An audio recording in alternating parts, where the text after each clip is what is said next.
The Handmaid's Tale showrunner says he sees endgames for the show.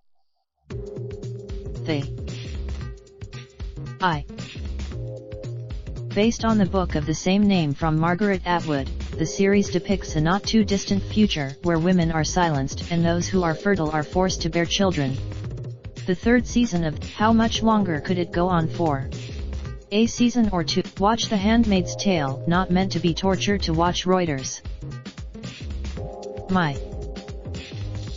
What? When? The show is very different from the 300-page book now, showing more of June's story than we ever received in the original 1985 book. The book ends with Miller tells Insider he doesn't see the show as going off book.